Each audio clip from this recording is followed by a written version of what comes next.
बिल्कुल एक छोटे बच्चे की तरह ही हूँ, क्योंकि मुझे धीरे धीरे बढ़ना है। मैं अपनी ही जर्नी आपको बता देती हूँ कि मैंने गोरखपुर में, मैं बाय बिलोंग करती हूँ आगरा से, मेरा मायका आगरा में, मेरी शादी गोरखपुर में हुई, बहुत अच्छे परिवार में हुई। मेरे जो हस्बैंड है, मैं चाहती हूँ कि ऐसा पति हर नारी को मिले, और उनके लिए मेरे मतलब दिल रोम रोम से हेड्स ऑफ है। मेरे लिए सबसे बड़ा गिफ्ट यही है, वो मॉर्निंग 5 बजे साइकिलिंग के लिए निकल जाते हैं, उसके बाद वो 6:45 बजे आते हैं। मुझे मैं तरंग के पास स्टेट बैंक कॉलोनी में रहती हूँ, वहाँ से लेकर मुझे यहाँ आते हैं, फिर 1 घंटा वो यहीं रहते हैं, मेरा इंतजार करते हैं, और फिर मुझे लेके जाते हैं। किस लिए? कि मैं शारीरिक रूप से फिट रहूं, कम से कम मुझे किसी की मोहताजी ना हो आगे चल के। बच्चे हैं मेरे पास 2, एक बेटा और एक बेटी। बेटी मेरी जॉब में है, बेटा मेरा जॉब में है, दोनों बाहर हैं इस समय। मेरी स्टोरी ये है, थोड़ी सी शॉर्ट है, उसके लिए माफी चाहती, शॉर्ट ये थोड़ी सी है। मेरी शादी को 30 साल हो जाएंगे, मेरा बेटा हुआ 3 साल का था, उसके बाद मेरी बेटी हुई। मुझे बेटी होने के 6 महीने बाद से पेन स्टार्ट हो गई थी, होते होते मैं ऑन बेड हो गई थी। बहुत ट्रीटमेंट लिया, कहीं कोई फर्क नहीं, दिल्ली गई, दिल्ली में ट्रीटमेंट स्टार्ट हुआ।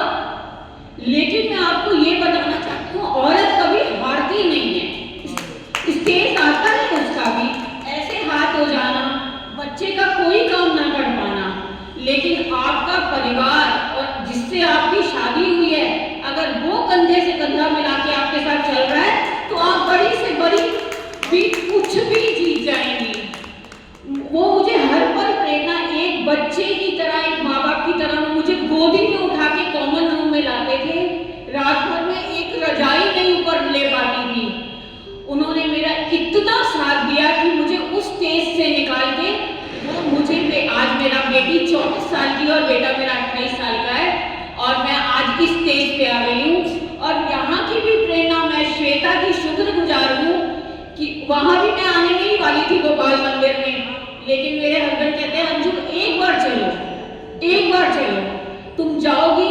लेकिन वो प्रेरणा मुझे इससे भी मिली, वहाँ सारी लेडीज आई थी, उनसे भी मिली, और प्लस गुरुजी को मैंने देखा कि ये मेरे बेटे के समान ही है, और मैंने इनको देखा तो मुझे ये लगा नहीं, अभी भी कुछ मेरा बिगड़ा नहीं है, ये मेरी गलती की वजह से मेरा नी रिप्लेस हुआ। होता नहीं, क्योंकि औरत लापरवाह हो जाती है, जब देखती है मैं ठीक हूँ, चल रही हूँ, काम कर रही हूँ, तो नहीं, अपने लिए जीना है। मैंने अपनी बेटी को स्वावलंबी बनाया, इसलिए कि नहीं, आज किसी पे डिपेंड नहीं रहना। आप कमाओगे तो आज का जो समय चल रहा है उसमें आदमी के साथ औरत कंधे से कंधा मिला के चल रही है। मेरा मानना है हर औरत में ऐसी शक्तियां होती हैं, वो बड़े से बड़ा भवसागर भी पार करने जाती है। और आज जो मैं यहाँ पर हूँ, मैं अपने आप को बहुत खुश नसीब समझती हूँ, कि मुझे ऐसा सुंदर सा परिवार फिर से मिल गया है, जिससे शायद मैं और आगे, ये जो मेरा ये गठिया की वजह से ही मेरा हाथ टेढ़ा हो गया, लेकिन वो भी शायद ठीक हो जाएगा, क्योंकि मैं रेगुलर रहूंगी। लेकिन सबका कोटि कोटि नमन है भाई, सब मेरी प्यारी बहनों का कोटि कोटि नमन है, गुरुजी आपका भी कोटि कोटि नमन है। धन्यवाद। बहुत अच्छा कंट्रोल दिया है ना,